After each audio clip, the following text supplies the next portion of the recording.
A Florida man is shot and killed by an Uber driver, and the sheriff says it's a classic case of stand your ground. According to the cops, Jason Bowick stalking his girlfriend and mistakenly thought that she'd gotten into a car for an Uber ride. He then followed the driver and forced the car off the side of the road. We pick it up from there. Uber driver's just doing his job. He has no clue in the world what's happening until a truck forces him off of the road. The guy jumps out and in seconds is on him. I say something? You want a pistol? You know, I've got a pistol. You want me to shoot you? He's holding a cell phone in his right hand, coming up from his waist. The Uber driver calls 911. Stay on the line, please. I'm applying pressure to the wound. He's faintly breathing. At the end of the day, the message is clear. Don't mess with the Uber driver. You may roll out of a car thinking you're a bad dude and threatening people with a gun with a cell phone in your hand and end up pushing up daisies. This is a justifiable homicide all day long. This is a classic stand your ground case. I say something? A few more details for you. The Uber driver turned out to also be a security guard. He just graduated from the police academy and had a concealed carry permit. Back with us, former prosecutor, criminal defense attorney Bob Bianchi. You agree with the sheriff? This is classic stand your ground, pretty much case closed? No, I don't agree with the sheriff on two bases. First of all, the hyperbole and cute comments have no place in a case where somebody was killed. Secondarily, legally, I hate to be technical about this, Mike, but people make so many problems. I don't see it as a stand-your-ground case. This is a straight-out self-defense case. If you are in imminent fear of serious bodily harm or death, you have a right to defend yourself by using lethal force if it's reasonably necessary to stop that.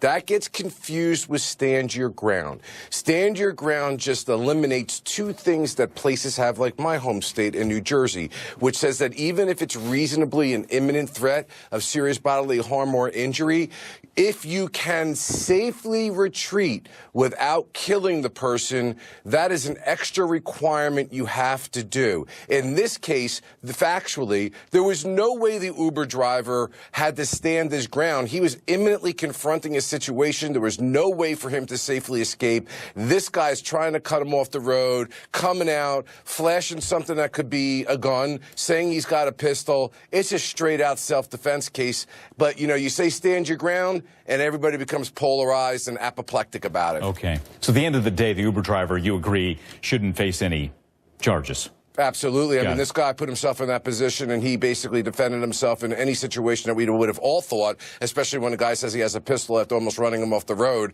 that his life is in serious danger. Okay. Well, let's listen to a little bit more from Sheriff Grady Judd. Again, talking about this case. It's being pretty much open and shut. Here it is. Here's a message for the hotheads of the community. Don't do that stuff. Good people carry guns, and they will shoot you a lot. Graveyard dead. Bob, your thoughts again?